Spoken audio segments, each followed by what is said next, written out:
இன்றைக்கி நம்ம இந்தியா வச்சு பெங்களாதேஷோட வார்ம் மேட்சோட கேமிங் மேட்ச் தான் பார்க்க போகிறோம். வீடியோ கடைசி வரைக்கும் பாருங்கள், உங்களுக்கு ஒரு ட்விஸ்ட் இருக்குதுங்க. இப்போ வந்து டாஸை போடுறாரு பெங்களாதேஷ் இந்த கேப்டன், அதை ரோஹித் சர்மா டாஸை தோற்றுருக்காரு. அதில் டாஸ் வந்து அவர் பேட்டிங் முதல்ல ஆடுறேன் அப்படின்னு வந்து சொல்லியிருக்காருங்க. அம்பையர்ஸ் ஆர் கம்மிங் அவுட், ஃபீல்டர்ஸாக வராங்களா, பவுண்டப்போது வராங்க. இன்றைக்கி எப்படி நம்ம ஜெயிக்கலாங்க, கவலைப்படாதீங்க. பும்ராவோட நம்ம ஸ்டார்டிங் பண்ணுறோம். 69 மேட்ச்சில் 75 விக்கெட் எடுத்திருக்காரு.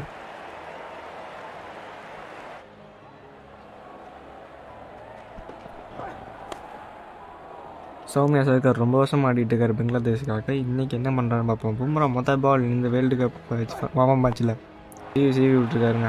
பவுண்டரி கிடச்சிருக்கு சௌமியா சர்க்காருக்கு. பெங்களாதேஷ் மொதல் ஸ்கோர் வந்துருக்கு. இதோட 6 ரன்னுக்கு அவங்க போகிறாங்க. சிராஜ் அவர் வந்திருக்காருங்க செகண்ட் ஸ்கோர் போடுறதுக்கு. இவருனால தான் போடுவார். இந்த சீரீஸில் நம்ம இவர் எடுத்திருக்கோம். அப்புறம் வந்து பார்த்திங்கன்னா என் சார்ண்டோ அவர் பேட்டிங் வந்துட்டாருங்க. வந்துட்டு தட்டி இருக்கார் இந்த பக்கம், அங்கிட்ட ஒரு 4. அதுக்கப்புறம் பார்த்திங்கன்னா இங்கிட்ட ஒரு டச் பண்ணிட்டு போயிருக்காருங்க. பும்ரா மோடி கண்டினியூ பண்ணுறாரு 3வது ஓவரை. இந்த பக்கம் லைட்டாக டச் பண்ணி விட்டு தட்டி விட்டு போயிருக்கார். இந்த சேனலில் சப்ஸ்கிரைப் பண்ணலாம். ஒரு தடவை பார்க்குறீங்கன்னா சப்ஸ்கிரைப் பண்ணிக்கோங்க. இன்னொரு தடவை பும்ரா இந்த பாயிண்ட் இது இன்னொரு பவுண்ட்ரி சௌமியா சர்க்காருக்கு. 2வது பவுண்ட்ரி பும்ரா கொடுத்துருக்காரு. இன்றைக்கி யாக்கர் வந்து நல்லா போட்டாருங்க, நேராக கையிலே விழுந்துருக்கு. சூப்பரான மேட்ச் போயிட்டுருக்குது. இதே மாதிரி இந்த மொத்த வேர்ல்டு கப்பில் இந்தியா பேசிகிட்டே இருக்கும்போது இங்கே நோ பால் போட்டிருக்காருங்க பும்ரா. அது அப்புறம் பார்ப்போம். இந்த ஃப்ரீ ஹிட்டில் என்ன கிடைக்க போகுதுன்னு பார்ப்போங்க. Free hit ball Soumya Sarkar ஆட போகிறாரு. அதனால் ஃபீல்டில் மாதிரிங்களா வேறு பேட்ஸ்மேன் வரனால யாக்கர் போட்டிருக்காருங்க. தூக்கி எங்கேயோ சொல்லிட்டாரு. இது நம்ம கிரிட்டிக்கலான சுச்சுவேஷன். நல்லா போடணுங்க. இன்னும் கொஞ்சம் நோ பால் போடக்கூடாது, வேர்ல்டு போடக்கூடாது. மிஸ்டேக் பண்ண நல்லா போட்டோம்னா பரவாயில்ல. யாக்கர் போடுறதுக்கான ஒரு முயற்சி இங்கே நம்ம எடுத்தோம். ஆனால் அது பார்த்திங்கன்னா ஃபுல் டாஸாக வந்து கன்வெர்ட் ஆகிருக்குது. தூக்கி எங்கே அடிச்சிட்டு 123 மீட்டர் அடிச்சிட்டாருங்க. அதுக்கு வந்து என்ன ஹர்ஷ்தீப் சிங்கை வச்சு போடுவாங்க. ஹர்ஷ்தீப் சிங் 4 மேட்ச்சில் ஒரு விக்கெட் எடுத்திருக்காரு. இருந்தாலும் இந்த மேட்ச் நல்லா பண்ணுவாருன்னு பார்ப்போம். செம்ம ஷாட்டு, செம்ம ஃபீல்டிங்க. அடுத்து மோடி ஸ்லாட்டில் விழுந்துருச்சு பால். அது வந்து தட்டி விடாமல் கையிலே போயிருக்கு பவுலர் கையில். அடுத்து சிராஜ் லாஸ்ட் ஓவராக பவர் பிளேலிங் 5வது ஓவர் தான் போட வர்றாரு. அவர் என்ன போகிறான்னு பார்ப்போம். நல்லா தான் போட்டிருக்காரு. இது வரைக்கும் சூப்பரான பாலுங்க. ஜிங்கு ஜெயின்னு போகிற மாதிரி இருக்குது பால், கையிலே படாமல். இந்த ஓவர் சூப்பராக தாங்க போகுது. பெருசாக அடிக்கிற மாதிரி தெரியல. எல்லாரும் எல்லா சிங்கிள்ஸும் தட்டிகிட்டு இருக்காங்க. ஜிகே ஷாட்டுக்கு யூஸ் பண்ணுறதுக்கான முயற்சி கடைசி பால் ஆஃப் த பவர் பிளேயில். அதிலே ரன்னு பெருசாக வரல. கேட்டுதான் ஓடலைனாலும் ரன்னும் பெருசாக வரலைங்க. குல்தீப்பாக பவர் பிளே முடிஞ்சோன்னே வந்திருக்காரு. ஒரு செம்ம ஷாட்டு. எனக்கு வேறு 5லேயே போயிருக்கு. சிங்கிள் தான் கிடச்சிருக்கு. 7 ஓவர் முடிவில் 49 அடிச்சிருக்காங்க. ஜடேஜா அவர் வந்திருக்காரு அடுத்த ஓவர் போடுறது. வீடியோ இன்னும் கொஞ்சம் லென்த்தாக போடலாமா இல்லை இன்னும் கொஞ்சம் ஷார்ட் பண்ணி போடலாமா அப்படின்னு சொல்லுங்க கைஸ். இதே மாதிரி இந்தியா அயர்லாந்து மேட்சும் வந்துடும். எனக்கு இன்னும் ஒரு பிரச்சனைனா கனடா மேட்சும் யூஎஸ்ஏ மேட்ச் வந்து போட முடியாது. ஆனால் இந்த கேமில் வந்துட்டு அந்த 2 டீம் பேசிகிட்டே எங்களுக்கு பார்ட்னர்ஷிப் ஒரு 50 வந்திருக்குங்க. நல்லா ஸ்லோவாக ஆனாலும் வந்திருக்கு. விக்கெட் தேவை அப்படின்னு நினச்சிட்டு இருக்கும்போது நேராக கையிலே போய் வந்திருக்கு. ஜடேஜா அந்த பிரேக் த்ரோ கொண்டு வந்திருக்கானுங்க. உள்ளே வந்தாலும் ஒரு விக்கெட்டு. ஸ்ட்ரகிளிங் பார்ட்னர்ஷிப் அவுட் ஆகிருக்காங்க. சௌமியா சர்க்கார் அவர் 31 ரன்னுக்கு ஒரு டீசெண்டாக அடிச்சுட்டு போயிருக்காரு. ஸ்ட்ரைக் ரேட் மட்டும் கம்மியாக இருக்குது. விக்கெட்டு பார்த்தீங்கன்னா எப்பயும் போல் ஆஃப் ஸ்பின் தான் போட்டிருக்காரு. நேராக கையிலே போய் விழுந்துருக்குங்க. செம்ம டைவிங் கேட்ச் ரோஹித் சர்மா கிட்டேருந்து. செம்ம ஃபீல்டரு. இப்போ ஹிருதய் அவர் உள்ளே வந்துருக்காருங்க. மொதல் மேட்ச் அவருக்கு இந்த வேர்ல்டு கப்பில். நேராக கையிலே அடிச்சிருக்காங்க. அவ்வளோதான். இப்போ ஜடேஜா வந்திருக்காரு உள்ள மோடியும். இங்கே ஒரு பவுண்ட்ரி கிடச்சிருக்குன்னு நினைக்கிறாங்க. பாயிண்டை பக்கம் தட்டி விட்டுருக்காங்க. பவுண்ட்ரி இன்றைக்கி 4வது பவுண்ட்ரி நினைக்கிறேன் அந்த இடத்துல. எனக்கு தெரிஞ்சு பும்ராவே 2 கொடுத்தாருன்னு நினைக்கிறாங்க. அது திங்கிட்டு ஒரு பின்னாடி ஒரு தட்டு போயிட்டாங்க. 11 ஓவர் கிட்டத்தட்ட முடிஞ்சிருக்கு. 73 என்னமோ தான் அடிச்சிருக்காங்க. 75க்கு ஒரு விக்கெட் தான் விக்கெட் விட மாட்டிருக்காங்க. அட்டி பாண்டி அவர் உள்ள வந்துருக்காருங்க. இன்றைக்கி அவரோட ஃபர்ஸ்ட் மொதல் டெலிவரி. அது ஒரு செம்ம டச்சுட்டிங்க. சூப்பரான டைவிங் போட்டு பிடிச்சிருக்காங்க. நல்ல சூப்பராக தான் பிடிக்கிறாங்க. இந்த தடவிங்ஸை தான் போட்டுட்ருக்காங்க பங்களாதேஷ். ஒரு 200-300 ரன் டார்கெட் எடுத்தாங்கன்னா ஒரு அடிக்கிறதாக இருக்கும். இன்னொரு இதை இங்கே பதிவு செஞ்சுக்கிறாங்க. நான் ஆடுறது ஹார்டோ ஈஸியாகவே இல்லைங்க. இது எக்ஸ்பர்ட் லெவலில் ஆடிட்டுருக்கேன். அதனால் கொஞ்சம் இதாக தான் இருக்கும். பவுண்டரிஸில் அதிகமாக வராமல் அந்த மாதிரி. இங்கே பவுண்ட்ரி வந்திருக்கு. மோடி பாயிண்ட் சைஸில் ஒரு பவுண்ட்ரிங்க. எத்தனை தடவை இன்றைக்கி அந்த பக்கம் வந்திருக்கு பவுண்ட்ரியை பார்த்தீங்களா? இதை தட்டி விட்டு மோடி ஓடி இருக்காருங்க. 2 ரன்னுக்கான முயற்சி இங்கே ஈஸியாக கிடச்சது. 2 ரன்னு இங்கே ஓவர்த்ரோ வேறு போயிருக்கு. ஆனால் பெருசாக ஒன்றும் பாதிப்பு இல்லைங்க. 90 ரன் வந்திருக்கு. இதோட அவரோட 50 ரன் பார்ட்னர்ஷிப் அவர் கொண்டு வந்திருக்காருங்க. சென் சாண்டோ அவர் வந்துட்டு 52 பவுண்ட்ரி மட்டும்தான் அடிச்சிருக்காரு. இதுக்கப்புறம் ஆக்சிலேட் பண்ணி ஆட வேண்டிய நேரம் அவருக்கு வந்திருக்குதுங்க. பாண்டியா போல வந்திருக்காரு. உள்ள எட்ஜு நேராக ஃபீல்டுக்குள்ளே போயிருக்கு. நம்ம இப்படி கேட்டுருக்காங்க. இப்போ அம்பேர் நாட் அவுட்டுன்னு சொல்லிட்டாருங்க. அது க்ளோஸ் அந்த மாதிரி இருந்துச்சு. நீங்கள் வேணால் கமெண்ட் பண்ணுங்கள், அவுட்டா நாட் அவுட்டானு. என் பேர் என்ன கம்ப்யூட்டர் தான் நான் கரெக்டாக சொல்லுவார். இன்னொரு தடவை பவுண்ட்ரி அடிச்சாடு இல்லை 2 ரன்னுக்கான முயற்சி. 2 ரன் தான் வரும். 3வது ரன் ஓடி இருக்காங்க. இது தவறான ரன்னிங் பிட்வீன் த விக்கெட்ஸு. அவுட்டாக இருக்காங்கன்னு நினைக்கிறேன். சாண்டோ முக்கியமான பேட்ஸ்மேன் இருந்தால் அவுட்டாக இருக்காரா? ஏடம் கிட்ட போயிருக்குது. பார்த்தீங்கன்னா நேராக அடிச்சு விட்டு கையில் போயிருக்காங்க. 3 ரன் இதில் அவசியமே இல்லை. டைவிங்கான முயற்சி, ஆனால் வரது முன்னாடி ஈஸியாக ஸ்டெம்பீட் பண்ணிட்டாருங்க ரிசர்வ் பண்ணிட்டு. அதனால் அவுட் அப்படின்ற டிசிஷன் தான் வந்துருக்குது. இந்தியாவுக்கு செகண்ட் விக்கெட் கிடச்சிருக்குன்னு நினைக்கிறேன். 54 ரன்னுக்கு சாண்ட் அவுட் ஆகிருக்காரு. அடுத்து ரிட்டன் தான் சகோதரர் ரிவ்யூ ரொம்ப வருஷமாக ஆடிட்டு இருக்காரு பங்களாதேஷுக்கு. ஹிருதாய் அவர் இப்போ சிராஜ் உள்ளே வந்திருக்காருங்க. மறுபடியும் 16வது ஓவர் போட வந்திருக்காரு. அந்த ஸ்கோர் போர்ட் பெருசெல்லாம் ஒன்றும் இல்லை. 115 ரன் தான் வந்திருக்கு. 2 ஓடி தான் எடுத்துகிட்டு இருக்காங்க. பவுண்ட்ரிக்கு வறட்சியாக இருக்குதுங்க. செம பால் டக்காக அடிச்சிருக்காங்க. ரூம் வித்து எதுவுமே தர மாட்டேங்கிறாங்க. இந்தியா சூப்பர் லைன் அண்ட் லென்த்தில் போட்டு பும்ரா உள்ள வந்திருக்காரு. இங்கிட்ட சிங்கிள் தான் கிடைக்குது. பெருசாக ஒன்றும் ரன் கிடைக்கலங்க. மறுபடியும் 2 ரன் ஓடுறதுக்கான முயற்சி. இந்த தடவை கன்ஃபார்ம் அவுட்ரு மாதிரி தெரிகிறது. என்ன பண்ண போகிறான்னு தெரில. பேர்கிட்ட போயிருக்காருங்க. இவர் வாங்க சம்பளத்துக்கு ஒன்றும் செய்ய மாட்டேங்கிறாரு. இல்லை தேடம் போயிட்டே கேட்டுட்ருக்காரு. எனக்கு பார்த்தீங்கன்னா இது அவுட் மாதிரி தான் இருக்குது. பெருசாக ஒன்றும் உள்ளே வந்த மாதிரி தெரியல. இது அவுட்டுன்னு தான் நினைக்கிறேன். எனக்கு தெரிஞ்சு அவுட் டிசிஷன் தான் வந்திருக்குங்க. ரிட்டன் தான் 8 ரன்னு கவுண்ட் ஆகிருக்காரு. பங்களாதேஷ் 4வது விக்கெட் வந்திருக்கான்னு நினைக்கிறேன். அகில் ஹுசேன் அவர் வந்திருக்காருங்க. உள்ள 42 இன்னிங்ஸ் விளாண்டுருக்காரு. செம்ம ஷாட்டுங்க. ஹெலிகாப்டர் மாதிரி சும்மா பிளிக்கமாக அடிச்சுட்ருக்காரு. பவுண்ட்ரி போயிருக்குது. ரொம்ப இன்னைக்கு கொஞ்சம் எக்ஸ்பென்சிவாக தான் போயிருக்காரு. என்ன பண்ணுறாருங்க? அடுத்த மேட்ச் நல்லா தான் பண்ணுவேன் நினைக்கிறேன். இங்கே சூப்பராக தூக்கி விட்டுங்க. இதுதான் 6 அவுட்டா 6 போயிருக்குங்க. இது அவங்களோட இன்னிங்ஸில் செகண்ட் 6ங்க. ஃபஸ்ட்டு 6 எப்போயோ சாண்ட் அடிச்சுட்டு போனார். ஹர்ஷ்தீப் சிங் வந்திருக்காரு. 18வது ஓவர் போடுறதுக்கு. இது செம்ம ஸ்பிளிக்குங்க. லெஃப்ட் சைடில் சூப்பராக போய் சேர்ந்துருக்குது.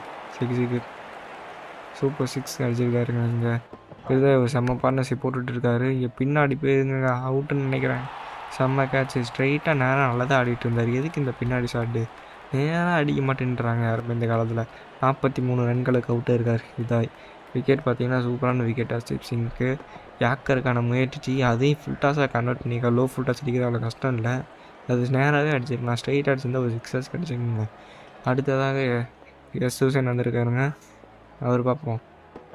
இந்த பாலில் ஸ்ட்ரைட்டாக அடிச்சிருக்காங்க. சரியான டைமிங் இல்லை. ஆனால் நேராக கையில் போய் விழுந்துருக்காங்க. 2 பால் 2 விக்கெட் எடுத்துருக்காருங்க. வேர்ல்டு கப்பில் ஹேட்ரிக் எடுப்பார் ஹர்ஷ்தீப் சிங் அப்படின்னு பார்க்கணும். இது வார்ம் அப் மேட்ச் தான். இருந்தாலும் நல்லா பெர்ஃபார்ம் பண்ணியிருக்காங்க ஹர்ஷ்தீப் சிங். அதனால் இவர் வேர்ல்டு கப்பில் செலக்ட் பண்ணலாம். Okay, Hussain out for 0. ஹேட்ரிக்கான ஒரு வாய்ப்பு இங்கே ஹர்ஷ்தீப் சிங் உருவாக்கியிருக்காரு. நேராக ஃபஸ்ட்டு பாலே அடிச்சிருக்காரு. புரியுது அடிக்க வேண்டியது தான். ரன் இல்லை, என்ன பண்ணுறது? அது முன்னாடி யோசிச்சிருக்கணும். அதுக்குன்னு நேராக ஃபஸ்ட்டு பாலே ஹேட்ரிக் பால். இங்கே பெருசாக ஹேட்ரிக் ஒன்றும் வரலைங்க. சிங்கிள் தான் போயிருக்குது. நோ பால் இவரும் போட்டிருக்காங்க. Second no ball. இன்றைக்கி இந்தியா கொஞ்சம் பனிஷ் ஆகிருக்காங்க. நோ பால் போடுறது இதாக தாங்க இருக்குது. நோ பால் போடாமல் பார்த்துக்கணும். மோடி யாக்கருக்கு போகிறோம். ஃப்ரீ ஹிட் என்ன பண்ண போகிறாங்கன்னு தெரில. ஃப்ரீ ஹிட் பால் உள்ளே போட்டிருக்காங்க. நேராக அடிச்சிருக்காருங்க. சரியாக பாட்டில் இருந்துட்டு சூரியகுமார் அடித்த மாதிரி இருந்துச்சுங்க ஸ்ட்ரெயிட்டில். இங்கே ஒரு சீக்கி ஷாட் பண்ணி பும்ரா ரொம்பவே மோசமாக போட்டிருக்காருங்க. அதுக்குள்ளே 48 ரன்னுக்கு போயிட்டார் பும்ரா. இங்கே ஒரு சூப்பர் 6 அடிச்சிருக்காரு. இனிஷியலாக அடிக்கலனாலும் கடைசியில் வந்து அகில் ஹுசேன் அடிச்சுட்டு கொடுத்துட்ருக்காருங்க. இன்னொரு ஷார்ட்டு பிளிக்கு லெக் சைடில். இது எங்கேயோ தூக்கி அடிச்சிட்டாங்க. மேக்ஸிமம் கிடச்சிருக்கீங்க அகில் ஹுசேனுக்கு. இன்னொரு 6 அடிச்சிருக்காங்க. பங்களாதேஷ் ஒரு நல்ல ஸ்கோரை தூக்கி போகிறாங்க. ஒரு 160 160 அடிச்சிருந்தா ஒரு நல்ல ஸ்கோராக டிஃபெண்ட் பண்ண முடியும்னு நினைக்கிறேன் அவங்களால. இன்றைக்கி பார்த்தீங்கன்னா எல்லா ஏக்கரும் ஃபுல் டாஸாக மாறிட்டு இருக்கு. கடைசி பால் வந்திருக்குங்க. ஸ்ட்ரைட்டாக அடிச்சு விட்டு ஓடிருக்காங்க. 2 ரன்னா இல்லைங்க, ஒரு ரன் தான் ஓடிருக்காங்க. அந்த சிங்கிளோட பங்களாதேஷ் 171 ரன்னுக்கு 5 விக்கெட்டு அளப்பில் 20 ஓவர் அடிச்சிருக்காங்க. இதை வச்சு ஃபைட்டிங் ஸ்கோராக இருக்குமான்னு தெரியல, பார்த்து பொறுத்து வந்து பார்ப்போம். இப்போ பார்த்தீங்கன்னா பேட்டிங்கில் பங்களாதேஷ் 31 ரன்கள் சம்ம சர்க்கர் அடித்தார். அதுக்கப்புறம் பெருசாக ஒன்றும் இல்லைங்க. சாண்டோ 54 ரன் அடித்தாலும் ஸ்லோ இன்னிங்ஸ். இதுதான் சூப்பராக அடித்தாங்க. நல்ல ஸ்ட்ரைக் ரேட் 43 ரன். அக்கீல் ஹுசைன் ஃபைனலாக வந்து அடித்து கொடுத்தாருங்க. பவுலிங் பார்த்திங்கன்னா பெருசாக யாரும் எதுவும் பண்ணல. ஹர்ஷ்தீப் சிங் 2 விக்கெட் எடுத்தார். அவரும் பார்த்திங்கன்னா ஒரு நோ பால் போட்டு விட்டார். சிராஜ் நல்லா எக்கனாமிக்கலாக இருந்தார். பும்ரா கொஞ்சம் அதிகமாக தான் ரன்னு போயிடுச்சுங்க.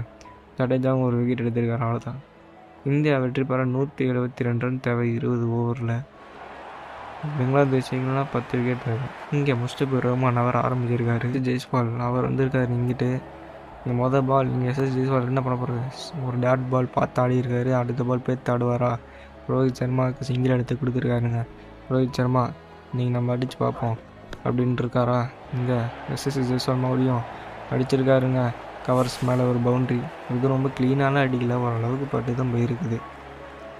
அதுக்கப்புறம் இங்கே ஒரு முதல் பவுண்ட்ரி இங்கே ஜெய்ஸ்வாலுக்கு வேர்ல்டு கப்பில் கொடுத்த சான்ஸ் இது மாதிரி. ரோஹித் சர்மா ஃபுல் ஷாட் அடிச்சிருக்காரு. பின்னாடி பேருக்கு எஜ்ஜு பட்டு பவுண்ட்ரி. ரோஹித் சர்மா சரியாக படலைனாலும் ஒரு ரன் ரிசல்ட் கிடைக்குங்களா பவுண்ட்ரியில்.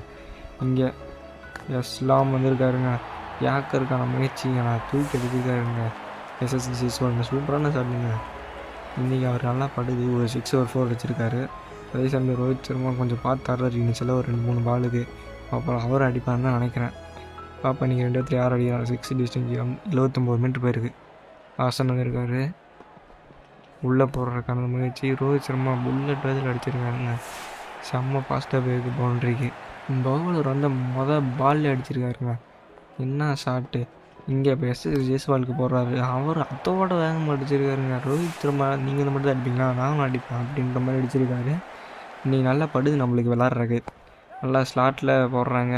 நல்லா ஈஸியாக இருக்குது கொஞ்சம் விளாட்றதுக்கு. எந்த எக்ஸ்பர்ட் மோடாக இருந்தாலும் பெர்ஃபெக்ட் லெவல் நம்மளுக்கு கிடைக்கிது. இங்கே 32 ரன் ஓடிடும். அது பார்த்திங்கன்னா 50 ரன் வந்திருக்கு. பார்ட்னர்ஷிப் எடுத்ததில்ல. 4.5 ஓவரில் வந்துருக்கு. நம்ம அடிச்சிருக்கோம். பெருசாக ஜெய்ஸ்வால் நல்லா ஆடிருக்காரு. ரோஹித் சர்மாவுக்கும் நல்லா பட்டிருக்கு. ஸ்ட்ரைக் ரேட்டும் நல்லா தான் இருக்குது. யாக்கருக்கு போயிருக்காரு. தட்டி விட்டு ஒரு ரன் ஓடிடுவாங்க. அவ்வளோதான். பவர் பிளே முடியல. நம்ம 57 ரன்னுக்கு நாட் அவுட்டில் போயிருக்கோம். நாட் அவுட்டுங்கிறனாலே நம்மளுக்கு பெரிய இது தான். பங்களாதேஷோட நல்ல சைக்கிட்டு. ஓகே, ரோஹித் சர்மா சும்மா தட்டி விட்டேங்க. நல்லா பர்ஃபெக்டில் கிளாஸாக போயிருக்குங்க. இங்கே ஒரு பவுண்ட்ரி நம்மளுக்கு கிடச்சிருக்கு. அதுக்கப்புறம் மறுபடியும் அதே மாதிரி அதே பால் போடுறாரு. அதே இப்போ தூக்கி மட்டும் அடிச்சிருங்க. அவ்வளோதான். போன தடவை உருட்டினா இந்த தடவை தூக்கி அடிச்சிருக்கோம். அப்படி வேறு எதுவுமே இல்லைங்க. இங்கே ஒரு 4 வந்துருக்கு ரோஹித் சர்மாவுக்கு. அவர் பேஸ்லரேட் பண்ணுறாரு பவர் பிளேக்கு அப்புறமா. பவர் பிளே முடிஞ்சாலும் ரன் நமக்கு வந்துட்டு தான் இருக்குது. இங்கே ஸ்ட்ரைட்டாக தூக்கி அடிச்சிருக்கோம். 6 மாதிரி இருக்குது. 6ன்னு நினைக்கிறாங்க. இங்கே அம்பேர் 4 கொடுத்துருக்காரு. 1 பவுன்ஸ் நினைக்கிறேன். செம்ம ஷாட்டு தாங்க. சூப்பரான ஒரு ஷாட்டு. அப்படி தூக்கி போட்டார். உள்ளே போட்டு அடி வெளியே தூக்கி அடிச்சிட்டாருங்க. இங்கே வெளியே போயிட்டு 6 வந்திருக்கா இல்லைங்க 4 தான். இவ்வளோ தூரம் வந்து ஃபீல்டே காணும். இல்லைங்க டெஸ்ட் மேட்ச் பார்க்குற மாதிரி இருக்குது. எங்கே தட்டி விட்டாலும் 4 ஒரு மாதிரி நல்ல ஃபீல்ட் சைடு பங்களாதேஷ் வைக்கிறது இல்லை. நாங்கள் பாருங்கள் இப்போ தானே சொன்னோம். அதே மாதிரி லைட்டாக தான் தட்டி விட்டோம். பர்ஃபெக்டில் போய் நம்ம போகுது. ஃபீல்டர் இல்லை. நீங்கள் மேப் பார்த்தீங்கன்னா தெரியும். இந்த தடவை அந்த ஃபீல்ட் சைட் நம்ம கழிச்சிட்டோம்னா ஈஸியாக நம்மளால் அடிக்க முடியுதில்ல. ஒரு டிப்ஸ் மாதிரி. இங்கே ஷார்ட் பால் போட்டுருக்காரு. முட்டி போட்டு இந்த ஆஃப் சைடில் அடிச்சிருக்கோம். இது ஒரு கேப்பில் போயிருக்கு பவுண்ட்ரி. இந்த மாதிரி ஃபீல்டில் மட்டும் கழிச்சிட்டோம்னா ஈஸியாக நம்மளால் அடிக்க முடியும். மற்றபடி வேறு ஒன்றும் சீக்கிரட்லாம் இல்லை. நீங்கள் முதல்ல கொஞ்சம் ஈஸி மீடியம் அப்படின்னு வந்தால் தான் கொஞ்சம் ஈஸியாக இருக்கும். நானே அதனால தான் எக்ஸ்பெக்ட் வந்துருக்கேன். இங்கே 2 ரன் ஓடி இருக்கோம். இந்த 2 ரன்னோட வந்துட்டு இந்தியா டீம் ஆச்சரியத்தை பார்த்தீங்கன்னா ரோஹித் சர்மா அவரோட 50 வந்திருக்குங்க. 7 4 அடிச்சிருக்காரு. இதோட அவரோட 50 ரோஹித் சர்மாவுக்கு. பார்ட்னர்ஷிப்பும் 100 வந்துருச்சுங்க. இந்தியாவுக்கு செம்ம பார்ட்னர்ஷிப் வந்திருக்கு. என்ன தான் பார்த்தாலும் ஸ்ட்ரைக் ரேட்டும் நல்லா இருக்குது பங்களாதேஷோட அளவுக்கு இல்லாமல்.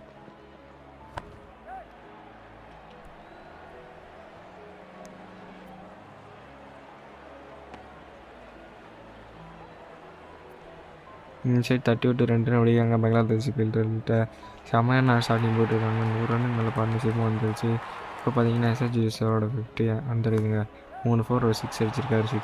ரோஹித் சர்மா இருந்தால் ஹிட்மேன் இருந்தாலும் ஒரு 6 இன்னைக்கு அடியில் சொல்லிட்டு அடிச்சிருக்காருங்க. சொல்லிட்டு இருக்கும்போது 6 போயிருக்கா இல்லைங்க. அதுவும் 1 பவுன்ஸ் போயிரு தான் போயிருக்கு. இன்னொரு பவுண்ட்ரி அடிச்சிருக்கு.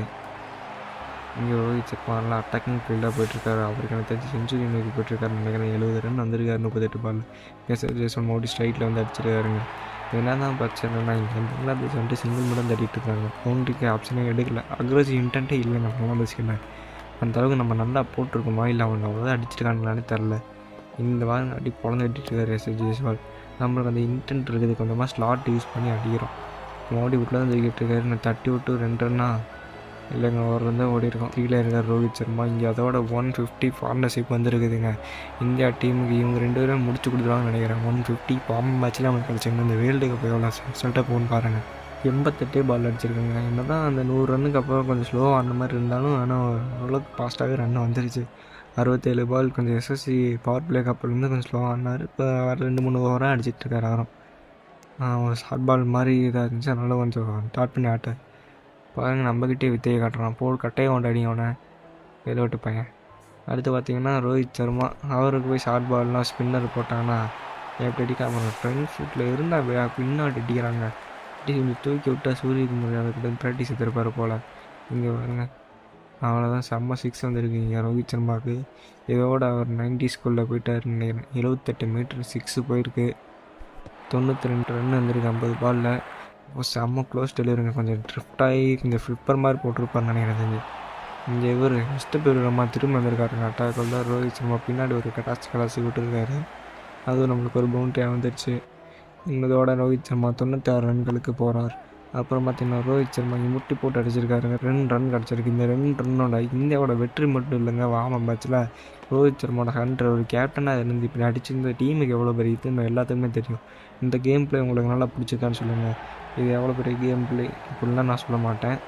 இந்த ஒரு 2-3 வருஷம் ஆகிறனாலும் எனக்கு கொஞ்சம் இதாக தாங்க இருக்குது. ரோஹித் சர்மா 10 4 ஒரு 6 அடிச்சு ஹிட்மேன் இருந்தாலும் இன்றைக்கி ஒரு 6 அடிச்சு ரெஸ்பான்சிபிலிட்டி அடிச்சு இந்தியா 10 ரன் விக்கெட் டிசைட்ஸில் ஜெயிக்க வச்சுருக்காருங்க.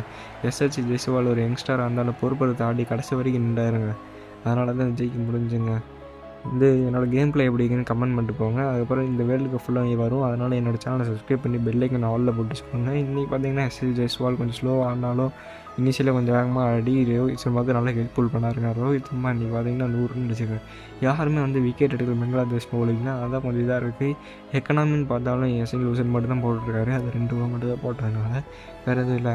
மறுபடியும் நான் சொல்கிறேன் தப்பாக வச்சுக்காங்க. நம்ம சேனல் சப்ஸ்கிரைப் பண்ணி வச்சிங்கன்னா வேர்ல்டு கப் வந்துடும். அதே மாதிரி 5ஆம் தேதி அயர்லாண்டுக்கு இந்தியாவுக்கு நடக்க போகிறேன் T20 வேர்ல்டு கப். அதே மாதிரி 7:30 மணிக்கு வரணும்னா நீங்கள் சேனலை சப்ஸ்கிரைப் பண்ணி பெல்லுக்கு நல்லா வச்சிங்கன்னா உங்களுக்கு கொஞ்சம் இப்போ ஸ்கோர் போர்டு பார்த்தீங்கன்னா ஈஸியாகவே இந்த ஜெயிச்சிட்டாங்க. வேறு யாருமே இல்லைங்க. மேன் ஆஃப் த மேட்ச் கண்டிப்பாக ரோஹித் சர்மா கொடுத்தாகணும். 100 ரன் இருந்துற சும்மாவா. இதே மாதிரி வீடியோ தொடர்ந்து வரணுன்னா என் சேனலை சப்ஸ்கிரைப் பண்ணுங்கள். பாய்.